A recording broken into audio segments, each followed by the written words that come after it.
देसी या विदेशी कोच के बारे में भी लोगों की एक राय नहीं है। कई मानते हैं कि तकनीक को निखारने के लिए विदेशी कोच फायदेमंद साबित हो सकते हैं।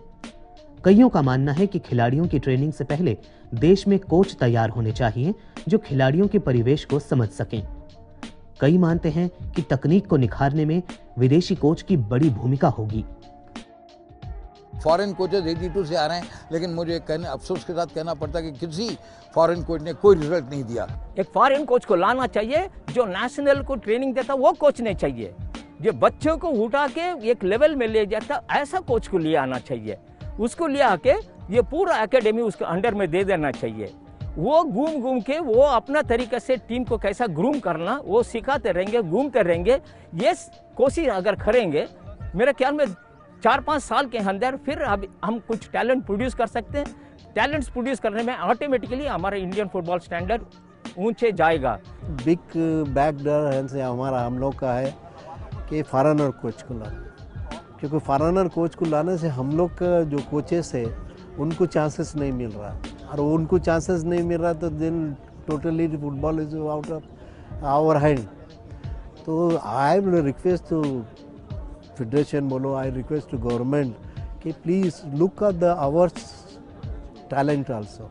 फॉरेन कोचेस यहाँ आने के बाद यहाँ के कंडीशन को समझने में उनको साल लग जाएंगे। जब तक कि यहाँ के क्लाइमेट को, यहाँ के कंडीशन को, यहाँ के प्लेयरों के डेवलपमेंट को, उनके अपने फिजिक को ये समझने के लिए बहुत टाइम लगेगा। सरकार को भी चाहिए कि और कोचेस प्रोड्यूस करें। बेसिकली हम कोशिश करते हैं कि हम प्लेयर प्रोड्यूस करें। प्लेयर तो तब प्रोड्यूस होगा जब हमारे पास अच्छे कोचेस होंगे। फुटबॉल के शौकीनों के सामने भी कम मुश्किलें नहीं। ना ढंग का मैदान मिलता है, ना खेल में आगे बढ़ने की कोई संभावना।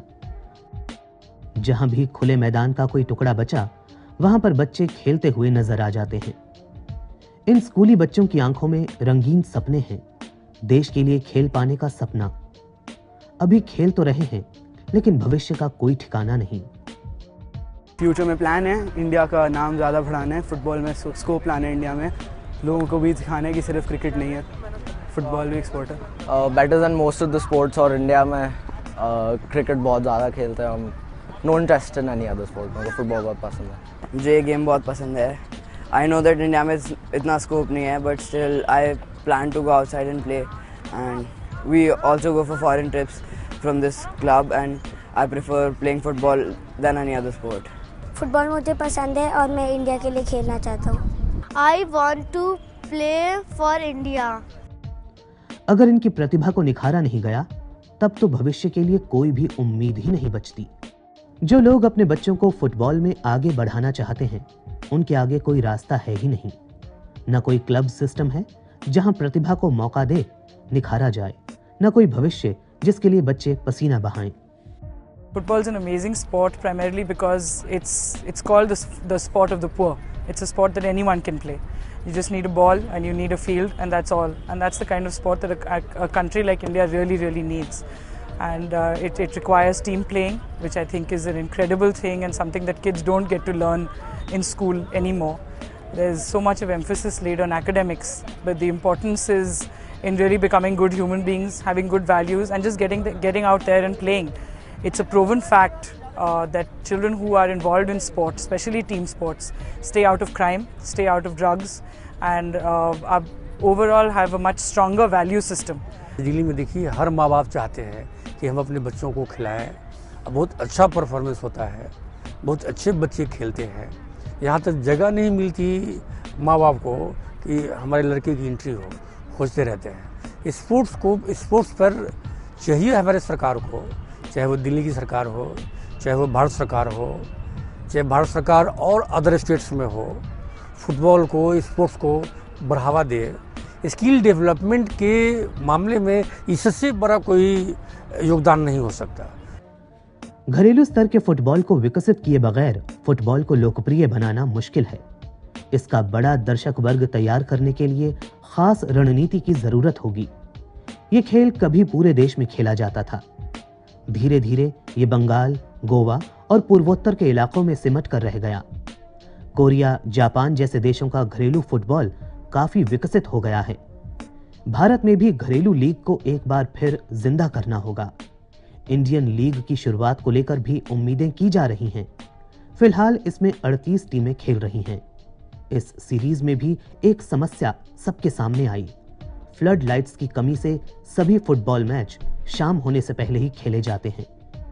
अभी भी फुटबॉल के अच्छे मैदानों की कमी है। खिलाड़ियों के पास खेलने के मौके कम हैं। फुटबॉल खेला नहीं जाएगा, हमारा स्ट्रक्चर भी ठीक नहीं है। स्कूल का लड़का खेलता है, उसे कुछ दिखता नहीं है आगे कहाँ क्या खेले। बी डिवीजन लीग होए, क्लब्स होए जहाँ वो खिला सकते हैं। तो जब तक एक स्ट्रक्चर नहीं बढ़ेगा, सीढ़ी एक एक कदम करके जा सकते हो ना। यहाँ तो पहले कदम पे ही आदमी फिसल जाता है, तो फुटबॉल कहाँ खेलेगा। वो बहुत कम खेलते। जब तक सरकार इसमें इन्वॉल्व नहीं होती है और स्कूलों के अंदर ये एक कंपलसरी सब्जेक्ट नहीं बनता कि हम मैथ कहते हैं कंपलसरी है, साइंस लो, अंग्रेजी कंपलसरी है। जब तक कि बच्चे को जब नर्सरी केजी या फर्स्ट क्लास में आता है कि एक सब्जेक्ट कंपलसरी स्पोर्ट्स लेना कंपलसरी जब तक नहीं होगा, क्योंकि हम रही दिल्ली जैसी जगह के अंदर फैसिलिटीज़ नहीं है, लेकिन स्कूलों के पास ग्राउंड्स हैं, टीचर्स हैं, जहां हम फुटबॉल का डेवलपमेंट कर सकते हैं। बच्चे स्कूल से ही निकलेंगे। लेकिन जानकार मानते हैं कि आगे का रास्ता बहुत उतार चढ़ाव भरा होगा। आज फुटबॉल दमखम और फुर्ती का खेल बन गया है। जब भारतीय एशिया में पहले नंबर पर थे, तब ताकत के बजाय लयबद्ध खेल पर ज्यादा जोर था। 3-4 दशक पहले के खेल से आज के फुटबॉल में जमीन आसमान का अंतर है। पहले मैदान में पोजीशनिंग के आधार पर रणनीतियां बनती थीं। अब खिलाड़ियों के फिक्स पोजीशन नहीं होते। इसने पूरा खेल ही बदल डाला। Actually, now the football totally will be changed in the modern football. Now you see the previously and the position football is there, but nowadays is the no position is there except is the goalkeeper. मेरा यही कहना है कि लोगों को impatient नहीं होना चाहिए। ये ना सोचे कि ये T20 का क्रिकेट वर्ल्ड कप है कि कभी भी हम जीत सकते। विश्व में फुटबॉल स्टैंडर्ड में ऊपर आना कदम कदम के लिए बहुत कोशिश करनी पड़ेगी। पहले तो मतलब फीफा रैंकिंग बढ़े, टॉप 100 में आए, फिर आगे सोच सकते हैं। अभी तो हम एशिया में केवल 20 में करीब स्थान है कि एशिया की टॉप क्वालिफाइंग में नहीं आते। मौजूदा हालात में बहुत ब्लीक है। जब तक जो है एक रिवोल्यूशन लाना चाहिए और उसको लाने के लिए जो जानकार लोग हैं उनको सामने ले आया जाए, उसके बगैर कभी कुछ नहीं हो पाएगा। I know the whole world has change. पैसा काफ़ी आया है अभी। They can make a career. अभी का लड़के लोग अगर चाहेगा they can make a good career. करोड़ों रुपीज़ आ गया, millions of rupees has come. हमारा टाइम में 5 रुपया मिलना मुश्किल था। So I can only tell you आज का तबीयत जो है इससे बेहतर हो सकता। मैं दुखी हूं कि अभी अच्छा नहीं है। फुटबॉल के पैर देश में फिर जमाने के लिए जो कोशिशें हो रही हैं, जामिया मिलिया इस्लामिया के ग्राउंड पर हुआ S.A. रहीम मेमोरियल टूर्नामेंट उसी का नतीजा है। एक और ये एक कोशिश नई पीढ़ी को फुटबॉल से जोड़ने की है, दूसरी ओर भारतीय फुटबॉल के भुला दिए गए नायकों में से एक को श्रद्धांजलि देने की भी है। कोच के रूप में रहीम साहब ने ही भारतीय फुटबॉल के स्वर्णिम युग की टीम तैयार की थी। रहीम साहब ने सेंटर फॉरवर्ड को पीछे रखने का जो फॉर्मूला अपनाया, उसी रास्ते पर बाद में ब्राजील चला। कोच रहीम साहब की कि एक सेंटर फॉरवर्ड को विथड्रॉ करके खिलाना, तो वो दुनिया के फुटबॉल में एक क्रांति था। ब्राज़ील ने 1958 में शुरू किया था ये, तो रहीम साहब ने 1956 के मेलबर्न ओलंपिक्स में इंडिया को एक विड्रॉन फॉरवर्ड से खिलाया था। केवल हंगरी एक देश था जो पहले ऐसे खेलता था। रहीम साहब हिंदुस्तान के मेरे ख्याल आला तरीन कोचेज़ में से हैं, और न सिर्फ हिंदुस्तान के बल्कि दुनिया के सबसे अच्छे कोचेज़ में रहे हैं। मैं उनको उसी श्रेणी में रखता हूँ जैसे आप एलेक्स फर्ग्यूसन को रखें या मोरिनियो को रखें। Mister Rahim is a very sincere आदमी and he is trying to level best के कुछ वो घर से लेके बाहर तक वो ट्राई टीम के पीछे रहता था। AFF is trying very hard. अब पैसे का कमी नहीं है, खाने का तकलीफ नहीं है, रहने का डिफ़िकल्टीज नहीं है, ट्रेनिंग का प्रॉब्लम नहीं है, ट्रेनिंग टीम का प्रॉब्लम नहीं है, प्रैक्टिस मैच का लिए प्रॉब्लम कुछ ही नहीं है। मगर जो रिजल्ट होना चाहिए, रहीम साहब जो रिजल्ट दिए उसका 1/10 भी अभी तक नहीं आ रहा। आई एम सैड टू से, I am sorry. I am a person who is very calculative and clever in that way of talking. I can only tell you, my dear, ये हो सकता हिंदुस्तान को, फिर हिंदुस्तान दोबारा आ सकता रहीम साहब का जैसा वैसा अगर सोचा। कोई विश्व स्तरीय टीम 1-2 दिन में तैयार नहीं होती। फुटबॉल में फिर से जगह बनाने के लिए लंबी रणनीति बनानी होगी। भारत की 1 अरब की आबादी में फुटबॉल के लिए बड़ी संभावनाएं छिपी हो सकती हैं। यहां फुटबॉल अब भी लोकप्रिय है।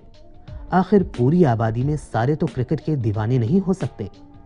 दूसरे खेलों में भी अवसर बढ़ाने की जरूरत है। फीफा के अध्यक्ष जोसेफ ब्लैटर भारत में फुटबॉल की संभावनाएं तलाशने आए तो उन्होंने कहा कि भारत एक सोई हुई महाशक्ति है। इसी महाशक्ति को नींद से जगाने की जरूरत है। कोई देश 2-4 साल में शक्तिशाली टीम नहीं खड़ी कर सकता। इसके लिए नई पीढ़ी को मैदान में उतरना होगा और उसे गढ़ने के लिए पुरानी पीढ़ी के साये की जरूरत होगी, जो नए लोगों को बता सके कि कभी हम किस मुकाम पर थे और आगे हमें कहां तक जाना है। फुटबॉल को अपने पैरों तले नचाने की कोशिश में ये किशोर एक नए युग की शुरुआत कर रहे हैं। भारतीय फुटबॉल संघ नए खिलाड़ियों को तैयार करने की योजना पर जोर दे रहा है। अभी पहली मंजिल है 2022 में कतर में होने वाले विश्व कप के लिए क्वालिफाई करना। ऐसे देश के लिए जो कभी विश्व कप के लिए क्वालिफाई नहीं कर सका हो, ये एक सपना है और चुनौती भी। भारतीय फुटबॉल संघ के साथ फीफा ने 10 साला सहयोग की शुरुआत की है। फीफा 10 साल तक फुटबॉल की तकनीक और रणनीति के विकास के लिए भारतीय फुटबॉल संघ की मदद करेगा। 2017 में अंडर 17 वर्ल्ड कप भारत में होने जा रहा है। फीफा की मदद से शिलोंग, इम्फाल, बंगलौर जैसी जगहों में फुटबॉल के मैदान बनाए गए। मुंबई के स्टेडियम में फ्लड लाइट्स लगाए गए हैं। यानी खेल को उभारने के लिए धीरे धीरे बुनियादी ढांचा मजबूत किया जा रहा है। इस सब कोशिशों से क्या इस सोई हुई महाशक्ति की नींद पर कोई असर पड़ेगा?